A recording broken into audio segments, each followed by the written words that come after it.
So today in front of me I have a fully functional, clear Nintendo Switch. All of the housing on the back and the front have been changed into a clear plastic. Looks pretty sweet. There's a couple other videos on YouTube showing kind of the same thing, but none of them are super detailed on how to accomplish this process. I'll be selling these kits down in the video description right below this video. There's a couple different colors, not only clear, there's like atomic purple, there's green, there's red, all of them transparent, which is exactly what we're trying to accomplish. Remember though, as with all of these projects, you attempt this at your own risk. I would say if you're serious about this, make sure you watch the video all the way through from start to finish to make sure it's something that you can actually accomplish. If you know what you're doing with the screwdriver though, and you're good at organizing your screws, everything should come out fine. Let's get started.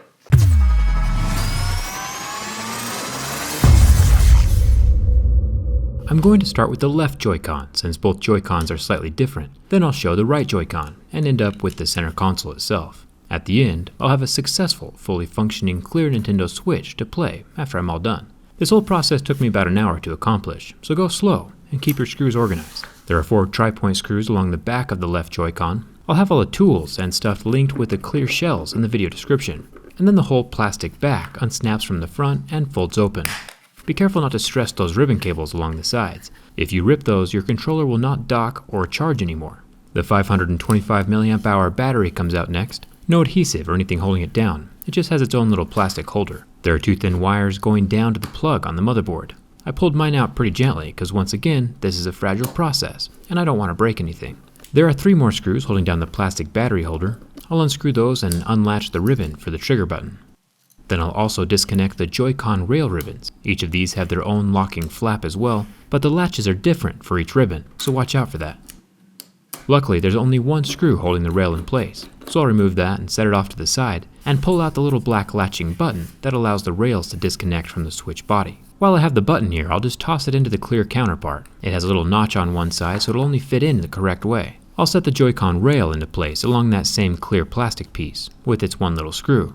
And we're done. With the first part anyway. Now the left trigger is a little bit of a pain to disconnect, and even more so to reconnect, but I'll walk you through it.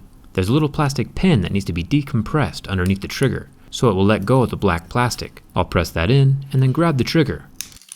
There are 2 squirrely little springs that are here that you're going to hate in a few seconds, so keep track of them for now. The electronic trigger switch is held down by 1 screw. I'll remove that, and very gently transfer it over onto the clear counterpart. Remember, never bend, kink, or tear these ribbon cables. They are pretty fragile.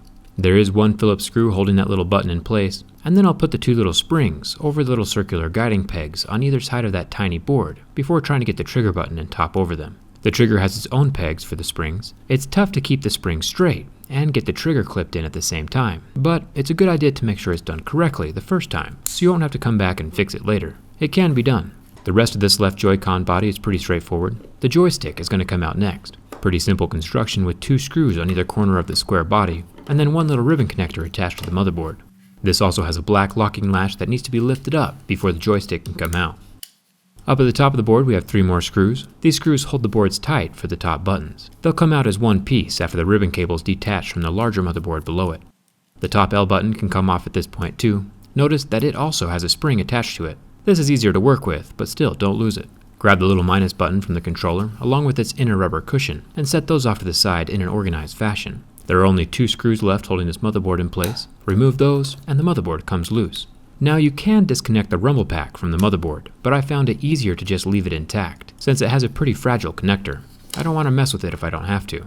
The rumble pack has its own adhesive and a pretty tight slot holding it in place, but my tweezers provide enough leverage to get it out. Now that the motherboard and vibrator are out, all the buttons can come loose. These little units are designed to only go in 1 hole, so don't worry too much about losing track of their orientation. As I set the arrow buttons into the clear housing, you can see that the little notches are in different shapes for each button. Clever construction on Nintendo's part. I could be using the colored buttons that come with the clear kit, but I prefer the gray ones personally. After the buttons are set in place, the rubber padding goes back on top. Same with the square button below it. And finally we get to start putting the beautiful looking electronics back into the clear plastic. The rumble pack goes in first, since I left it attached to the motherboard, and the motherboard has those 2 screws holding it to the plastic. Remember, if you kept your screws organized, the assembly is super easy. Now I'm not really sure what this little black spacer is around the Joy-Con joystick, but I'm going to transfer it over anyway, just in case it's important. The joystick itself can poke its head through the clear plastic hole, and then get the 2 screws holding it down on either corner, before trying to get the ribbon cable plugged in. I'll make sure the latch is up so it can receive the ribbon, and then tuck it in place, locking it back down again. There is an unfortunate lack of Lego connectors inside these things, but the ribbons work just fine. I just, miss saying Lego sometimes. The top buttons get set into place along with the minus button. It's shaped in a way that will only let you set it in one direction, and then the smaller circuit boards get folded into their slots. I'll zoom in a bit here so you can see exactly how they're situated with those 3 screws. And finally, remember that spring you weren't supposed to lose?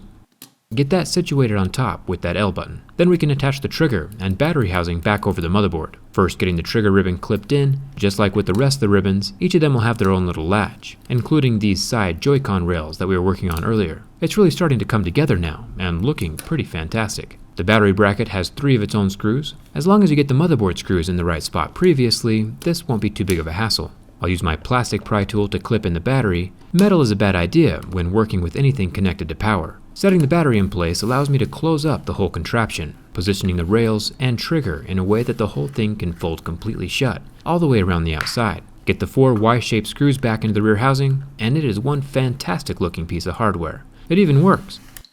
At this time, it would be a good idea to make sure all your buttons work before getting everything officially screwed in. Also keep that in mind as we start working with the right Joy-Con. This one has some special requirements to stay functional, but I'll walk you through those. The right Joy-Con has the same 4 Y screws on the back. I'll set those off to the side in an organized fashion, and then open it up like a little book, making sure there is 0 stress on those rail ribbons. After it's open, I'll gently lift out the battery, and then give a gentle pull on the connector so it'll come away from the motherboard. The little antenna is the next thing to get out of the way. It's got one little circular connection like we've seen inside of a lot of cell phones. The battery bracket and right trigger is held in place by 3 Phillips head screws. Once those are out, the bracket can lift up and out of the way. It is kind of at a weird angle. This Joy-Con is built a little bit different than the other one, but I'm still able to lift the ribbon latch and free it from the controller. And since I have it out right now, I might as well make this section clear to stay organized. It's got the same little plastic niblets holding the trigger in place as the other Joy-Con. Once that trigger button is popped off, we see the same little electronic switch with its one little Phillips head screw holding it in place. I'll pop that off and immediately transfer it over to the clear counterpart so that one little screw doesn't get lost. The 2 springs for the triggers are still here. I'll plop those in the little slots and gently line the trigger over the top of the springs. This is probably one of the trickiest parts of this whole project. Making sure the springs stay in their grooves while clipping in the trigger is like defeating the final boss in a video game. It is possible though. Back inside the right Joy-Con again, the rail does need to come off. I'll unlatch each of the 2 ribbon cables and then immediately transfer the rail onto the clear section. This part is the same as the other rail, with the one little screw up top lifting off the rail and then transferring over the black latch button and reassembling the whole thing with the one little screw. Pretty simple process. Once it's lined up right, it should fit naturally without any force needed. The joystick is next on our list of things to remove. It's got 1 ribbon cable and then 2 Phillips head screws on either side of the joystick. I'll wiggle that out of the hole and then remove the 2 screws that are still in the motherboard. Now this motherboard is a bit more complex. It has 2 more ribbons at the bottom that we need to worry about, but once those are disconnected, I can lift the motherboard out along with the rumble motor. The infrared sensor at the bottom of the Joy-Con was one of those ribbons, along with whatever this square thing is. If you know, let me know in the comments. It's probably some kind of antenna. This Joy-Con also has a black buffer between the joystick and the front plastic. I'll move that over to the clear piece. It's got little tabs to help it line up in the correct spot. Then I'll start moving over some of the buttons. These are just like the other Joy-Con where they can only go in one particular location. And each button has a little rubber cushion over the top that allows it to decompress every time it's pressed. It's nice that they use rubber instead of something mechanical that might break. Rubber lasts a lot longer. The last button to move over is a little plus sign up at the top of the controller, and its little rubber shield. I'm going to continue using the original buttons from my Switch, but there are always the colored options that you see at the top of the screen. To make things easier for myself, I'm going to connect the square-looking ribbon cable and infrared sensors before tucking the motherboard back into the clear frame, since these cables are a little short. It's easier to attach them first. The rumble motor is still attached as well, so I'll plop the whole dangly contraption into the clear plastic at the same time. At this point in the game, I'm going to make sure all the buttons can be pressed, and that none of them are obstructed. From this point on, if you screw anything in too tight, it might make the buttons unpushable, so we'll be checking that a few more times throughout the assembly. The joystick is in place with its 2 screws, the ribbon cables tucked in and latched down. The motherboard itself has 2 screws holding it in place. Once again, after those are tight, I'll check the buttons to make sure they can still be pressed. If the buttons are stuck, I'll just loosen up the screws a bit. It's pretty easy. The Joy-Con rail is next with its 2 ribbon cables latching onto the motherboard, and then the battery bracket and trigger button get plugged in, flipping it around to sit on top of the motherboard. Before the screws can go in though, the right corner button needs to be slipped into place, and then those 3 screws go into the plastic frame to hold it tight. Remember, too tight and the exterior buttons stop working, so find that balance. I'll use my plastic pry tool to get the battery plugged in and then set the battery back onto the holder, along with the little antenna gizmo. It has the little circular plug at the bottom. After it's plugged in, the antenna part just rests in a little slot next to the battery. Then the whole Joy-Con can be folded shut like a book, lined up and closed, and then the 4Y screws go into the back panel. I think this controller looks pretty awesome. That black and copper colored antenna thing on the front is perfect for clear plastic. Both Joy-Cons are now clear and appear to be functioning perfectly. This thing is looking better and better by the minute. The last thing to clarify is the console itself. For this, I'll be turning the thing off and grabbing a Phillips screwdriver to remove the bottom two screws next to the USB-C charger. Each of the side rails also need to be unscrewed. Now you might be able to get away with just removing one center screw, since that's all that's holding on the back plate, but I just removed all of them for kicks and giggles. Make sure to use the right size head so the screws don't strip. There is one Phillips head screw at the top of the console as well that I'll remove, and then all the screws along the other side rail, keeping everything organized of course. It's good to put all the screws back in the same hole they came from, even if they look like they're the same size. There are 4 more screws going directly into the back panel. These are the same Nintendo Y-shaped screws that we saw on the Joy-Cons. There's one tiny screw left under the kickstand, and then the whole back can lift off, exposing the SD card slot, large silver metal plate, and processor fan that you'll be able to see through the new clear plastic. Luckily, we don't need to go any deeper inside of the Joy-Con in this video. There are 2 things that need to be transferred over from the back: the game card slot protector and the kickstand hardware. The game card slot protector has just 1 screw, then lift the protector off and place it over on the clear back, and then tighten the same screw down again. The kickstand has 3 screws of its own, and they'll attach directly to the new clear kickstand on the replacement housing. I'll make sure the kickstand works a few times before plopping the whole contraption back onto the switch again. Getting it secured, we'll have 2 screws at the bottom of the switch, 4 screws at the back of the switch, including the 1 little screw up at the top, and the little tiny guy under the kickstand. And the final step in this whole project are the screws into both side rails, and you're done.